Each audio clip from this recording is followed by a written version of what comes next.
네, 아마도 다음 주 이 시간이면요, 북미 정상회담 소식을 특보로 저희가 전해드리고 있을 것 같은데요. 회담 시작이 우리 시간으로 오전 10시입니다. 싱가포르 현지 시각으로는 9시로 확정이 됐습니다. 회담 개최 가능성이 언급됐던 몇몇 장소 중에 유력 후보지도 윤곽을 드러냈는데요. 관련된 소식 보겠습니다.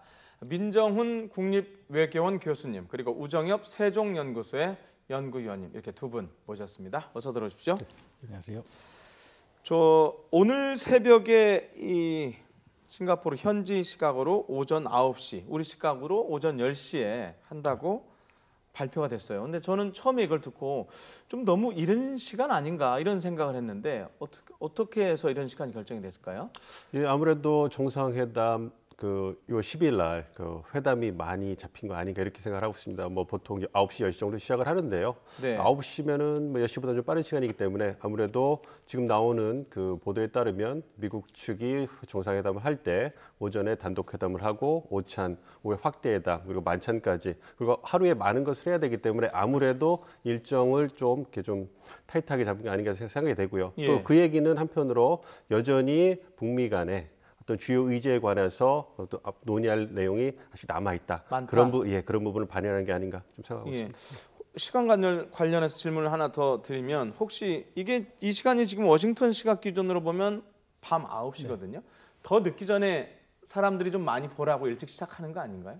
네, 12일 싱가포르 시간은 오전 9시가 미국 시간으로는 11일 저녁 9시. 네. 뉴스가 가장 많이 시청할 시간이죠. 그렇기 때문에 네. 아마도 트럼프 대통령은 본인이 하고 있는 이 역사적 의미가 있는 회담을 보다 많은 미국인들이 좀 직접 볼 수 있는 그러한 시간을 감안해서 좀 고려했을 가능성도 충분히 있습니다. 네.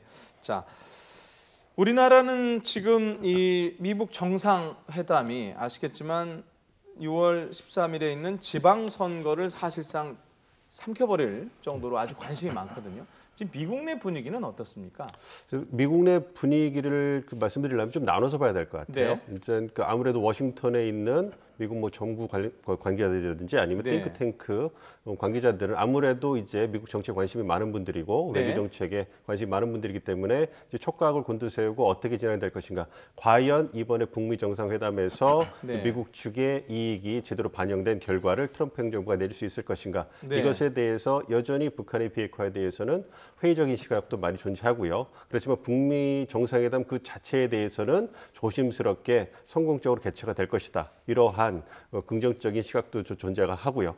그렇지만 미국 전반적인 여론을 본다면 중간 선거를 앞두고 있는 상황에서 북한 문제에 대해서 어떤 여론, 즉 우리 대중들이 얼마나 관심을 갖고 있을 것인가 그거에 대해서는 좀 회의적입니다. 그래서 중간 선거의 주요 의제는 미국에서는 주로 국내 문제이기 때문에 어떤 경제 문제라든지 총기 규제 등 사회 문제에 어떤 미국 국민들이 유권자들이 관심을 갖고 있지, 뭐 북한 문제에 대해서 물론 ICBM 문제에 대해서는 어느 정도 관심을 갖고 있고 최근에 여론조사 결과를 보면 현재 북미 정상회담을 개최하는 것 그리고 트럼프 행정부의 전반적인 대북 정책에 대해서 과반수의 미국인들이 찬성한다 이렇게 여론조사 결과가 나오고 있지만 실제로 어떤 그 북핵 문제가 미국 여론, 미국 유권자들의 실생활에 얼마나 투여돼서 사람들이 얘기를 하고 이런지는 굉장히 좀 부정적으로 생각을 하고 있습니다. 그래서 부정적이다 이렇게 말씀하셨는데 어쨌든 트럼프 대통령의 지금까지 행동 양식, 양태 등을 보면 본인 또는 미국의 이익이 되지 않는 건 잘 하지 않거든요. 근데 뭔가 이익이 되니까 지금 정상회담을 강하게 밀어붙이고 있는 거 아닙니까? 트럼프 대통령의 행동을 우리가 분석하면서 가장 어려운 점은 이제 예측 가능성이 매우 떨어진다는 점이 있습니다. 트럼프 네. 대통령 본인은 이제 그 점을 본인의 협상에 있어서 강점으로 내세우고 네. 있는데요. 말씀하신 대로 트럼프 대통령은 최근에 이란 비슷한 류라고 할 수 있는 이란 핵 협정도 파기를 했기 때문에 네. 아마도 이란 핵 협정 이상의 합의안을 북한과 도출하기 위해서 그리고 그 합의를 통해서 미국을 더 안전하게 만들고 또 그것이 본인의 정치적 성과라는 점을 강조할 것이라는 점을 보면 아마도 본인에게 불리한 방향으로 전개되지 않고 있다고는 상황을 인식하고 있는 것 같습니다. 네. 자, 오늘 우리 시간으로 오늘 새벽이었는데 백악관 대변인이 회담 시각을 발표하면서요. 이런 표현을 썼습니다. 세라 샌더스 미국 백악관 대변인인데요. 잠정적으로 첫 회담은 싱가포르 시각으로 오전 9시에 열린다. 자, 제가 질문을 저희가 빨간색으로 표시를 했는데 첫 회담이라는 겁니다. 저게 전날 또는 그 다음 날까지 해서 여러 번 만날 건데 처음 만남이란 뜻인지 아니면 뭐 날짜를 기준으로 한다면 이번에 만나고 뭐 며칠 또는 뭐 몇 달 후에 다시 만난다는 그런 의미인지 저 첫 회담이 어떤 의미인지를 모르겠어요. 지금까지 나온 그 백악관이라든지 트럼프 대통령의 발언을 보면 네. 그 추후에도 후속 회담이 있을 수 있다 이렇게 해석하는 게 보다 적절하지 않을까 생각하고 있습니다. 그래서 트럼프 대통령이 최근에 기자회견을 통해서 자기는 한 번도 회담이 한 번으로 끝난다고 말한 적이 없다. 그래서 후속 회담이 2번, 세 번째도 열릴 수 있다 이렇게 언급을 했거든요. 이제 그 부분은 이제 많은 그 분석이 나오고 있는데 이제 트럼프 모델이 이제 구체화되는 시점에서 이제 지금까지는 뭐 그 미국 측이 내세웠던 포괄적 일괄 타결, 그래서 CBI들을 조직한 시일 내에 끝내겠다. 그래서 이번 북미 정상회담에서 빅딜을 이뤄내겠다. 그 부분만 강조를 했는데 이제 어느 정도 세부 사항도 조율이 되고 이제 트럼프 모델이 서서히 가시화되는 상황에서 이제 지금까지는 협상에 유리한 고지를 차지하기 위해서 미국 측이 원하는 부분만 그 제시를 하다가 이제 그 회담이 가까우니까 서서히 이제 다른 부분도 보여주면서 그 미국 트럼프 모델의 전체 부분을 보여주기 시작하면서 그 부분에 대해서 발언을 하는 게 아닌가 싶습니다. 그렇기 때문에 큰 틀에서 북미 정상회담에서 합의가 된다 하더라도 세부 사항이 있어서 비핵화 로드맵이라 하죠. 그 과정에 있어서는 시간이 걸리고 아무리 2년이 걸린다고 그 재선을 두고서 2년이 걸린다고 해도 그 안에는 충분히 그 비핵화 과정과 관련해서 계속적으로 북미 간의 회담을 하고 협의를 해야 되기 때문에 그 부분을 이제 서서히 이제 언급하는 게 아닌가 이렇게 좀 생각하고 있습니다. 예, 저 첫 회담이라는 걸 조금 더 디테일하게 질문을 드리면 저희 뭐 청와대도 관심도 많고 국민들도 관심 많고 특히 저희 방송을 준비하는 방송사 입장에서도 상당히 궁금한 게 자, 그날 하루에 끝날 것인지 아니면 또 자고 그 다음 날도 이어질 것인지 저희도 준비하는 입장이 상당히 궁금하거든요. 어떻게 전망하십니까? 저는 오늘 그 사라 샌더스 대변인의 말은 아마도 저는 오찬을 따로 하는 형식이 아닌가라는 저는 생각을 했었습니다. 그 말을 들을 때 네. 이제 오전에 이제 첫 이제 만남을 갖고 오찬은 아마 따로 하고 오후에 뭐 미팅에 속게 된다는 식으로 저는 생각을 했었는데요. 근데 지금 민 교수님 말씀하신 대로 지금 뭐 너무도 많은 가능성이 있고 네. 그 가능성들이 너무도 많은 불확실성을 안고 있기 때문에 저도 방송사를 위해서도 어떻게 될 거라고 정해드렸으면 좋겠습니다만 그러기에는 지금 너무도 많은 불확실성이 있는 것 같습니다. 예. 네. 자, 형식적인 장소 문제 좀 보겠습니다. 북미 정상회담 장소로 지금 초반부터 거론이 됐던 샹그릴라 호텔 여기가 특별 행사 구역으로 지정이 됐다 그러면서 이제 거의 이렇게 되면 확정적이라고 봐도 될까요? 글쎄요. 이제 그 마지막 순간까지 이렇게 발표를 안 하고 있어서 시간만 나오고 이제 그 사실은 저는 그 개인적으로 이제 그 김영철 그 통조부장이 워싱턴 DC를 방문했을 때 네. 친서를 전달하고 이제 그 트럼프 대통령이 만족해하면서 이제 그 회담을 10일 날 할 것이다. 그리고 장소도 그 얘기를 해줬으면 굉장히 좋았을 텐데 또 그 부분을 또 가렸기 때문에 그 부분에 있어서는 그 미국 행정부나 북한 쪽에서 아직까지 조율이 다 안 끝난 것 같습니다. 그런 부분을 좀 고려한 게 아닌가 생각을 하고 있어요. 그러니까 네. 생각해 보면 저희가 이제 워낙 짧은 시간에 많은 부분의 일들이 일어나 가지고 굉장히 오랜 시간이 지난 것 같은데 사실 평창 올림픽이 끝나고 이제 대북 특사가 올라가고 이제 폼페이오 국무장관이 방북하고 이런 부분이 사실 몇 달 이내에 일어난 일이기 때문에 사실 그 부분에서 의전이나 경호를 담당하고 있는 실무진들이 어느 장소에서 할 거고 그다음에 어떤 자기 정상들의 안전을 위해서 의전을 위해서 동선과 모든 세부 사항을 조율해야 되기 때문에 그러한 세부 사항이 그 조율이 끝나기 전에는 사실 장소를 발표하고 이런 부분이 보안 쪽을 본다고 생각해도 의전도 생각해 본다면 쉽지 않은 부분이거든요. 그렇지만 지금까지 나온 얘기를 본다면 샹그릴라 호텔이 가장 유력한 게 아닌가 생각을 하고 있습니다. 이제 보안 부분에 있어서도 그렇고요. 이제 어떤 그 중요한 국제 회담을 어떤 치러본 경험에 있어서도 샹그릴라 호텔이 가장 유력하지 않은가 좀 생각하고 있습니다. 예. 지금 시간적으로 보면 오전 9시에 이제 시작을 한다고 그랬습니다. 그렇다면 뭐 트럼프 대통령이나 김정은 위원장이 전날 와서 하룻밤을 자고 회담을 시작할 가능성이 크지 않습니까? 네. 자, 그렇다면 두 정상의 숙소도 지금 궁금한데 설마 같은 호텔에 머물 가능성 그렇지는 않겠죠? 제가 볼 때 그럴 가능성은 적고, 그러니까 예. 유엔에서 총회가 있을 경우에는 호텔의 개수가 워낙에 한정적이기 때문에 네. 같은 호텔에 뭐 여러 정상들이 묵기도 하지만 그것은 이제 다자 회담인 경우이고, 이번에 양자 회담 같은 경우에 두 정상이 같은 호텔에 묵을 가능성은 이것은 확실하게 없다고 생각할 수가 있을 것 같습니다. 그리고 이제 저번에 김창선 서기장이나 네. 미국의 이제 부실장, 헤이긴 부실장 등이 머물렀던 호텔들이 있었는데요. 아마 그런 호텔들은 대통령들의 숙소로 사용을 하고 회담이나 각종 행사에 관련된 부분을 샹그릴라 호텔에서 치룰 가능성이 높아 보입니다. 네. 그리고 오늘 오전에 들어온 소식을 보면은요, 북미 정상회담이 열리는 싱가포르에 우리 외교부 당국자들을 파견하는 방안이 검토가 되고 있다고 하는데 이건 어떤 의미로 받아들여야 될까요? 이제 아무래도 북미 정상회담을 이제 가서 직접 보고 그거에 대한 정보를 우리 정부에게 전달하는 역할을 할 그런 필요성이 있기 때문이겠죠. 그래서 구체적으로 보면 한 10명 내외가 된다고 이렇게 보도가 나오고 있는데요.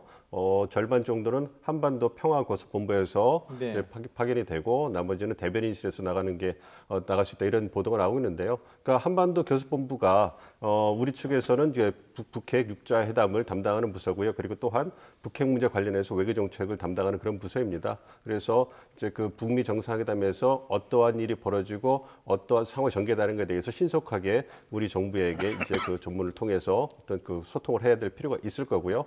또한 나머지 5명 정도는 이제 대변인실에서 나간다고 하니까 이 부분은 아무래도 수많은 취재진 중에서 우리나라에서 이제 그 파견되는 나가는 그 취재진들을 위한 업무를 지원하는 그 역할을 하는 게 아닌가 이렇게 생각하고 있습니다. 그런데 예. 만약에 또 나온 보도가 만약에 북미 정상회담에 이어서 이제 남북미 정상회담이 된다면 보다 많은 그 인력이 이제 외국에서 파견될 거다 이렇게 알려지고 있습니다.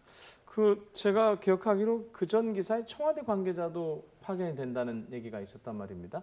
그렇다면 방금 말씀하셨지만 남북미 3자 정상회담으로 가는 것을 어쨌든 준비는 해야 될 거 아닙니까? 만약에 확실치는 않지만 그런 차원의 파견으로 봐야 되겠죠? 우리 정부는 아마 모든 가능성을 열어놓고 예. 준비를 해야 될 것 같습니다. 지금 현재 상황에서는 아직까지도 물론 북미 회담이 12일에 열리는 것은 지금 확정적으로 보이지만은 그 내용이 어떻게 전개가 될지 그리고 북미 회담의 성과에 따라서 또 남북미 정상회담의 가능성이 있기 때문에 그 가능성을 놓고 준비는 해야겠습니다만은 시간적인 문제가 있기 때문에 과연 이번 북미 정상회담이 바로 남북미 정상회담으로 이어질 수 있을지에 대해서는 좀 신중하게 접근하는 것이 필요하다고 생각이 됩니다. 예. 이 관련해서 우리 문재인 대통령이 6.13 지방선거 관련해서 8일날 사전 투표를 하는 걸로 지금 알려져 있거든요. 공식 발표를 한 걸로 알고 있는데 어쨌든 뭐 투표율 높이기 위한 조치이기도 하지만 이것도 대비하는 것 아닌가 이런 얘기가 있어요. 어떻게 보세요?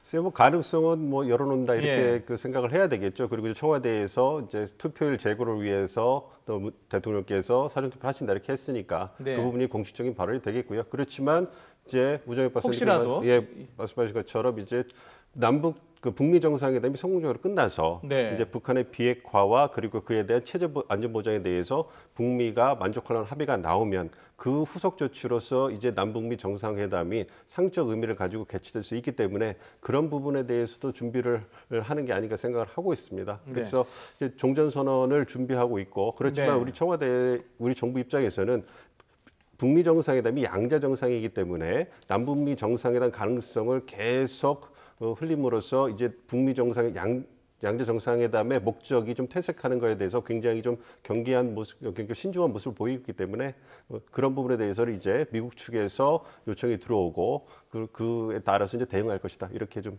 그런 원론적인 이제 그 입장만 표명하고 있는 상황입니다. 아마 한국에서 싱가포르까지 비행기로 한 7시간 네. 정도 걸리기 때문에 아마도 12일 당일 회담이 끝나는 시간에 맞춰 가기는 제가 볼 때 무리일 것 같습니다. 그러려면은 회담이 진행 중인 상황에 이제 대통령께서 싱가포르로 출발을 해야 되고 비행기에서 상황을 파악해야 되는 상황이 되는 것이고요.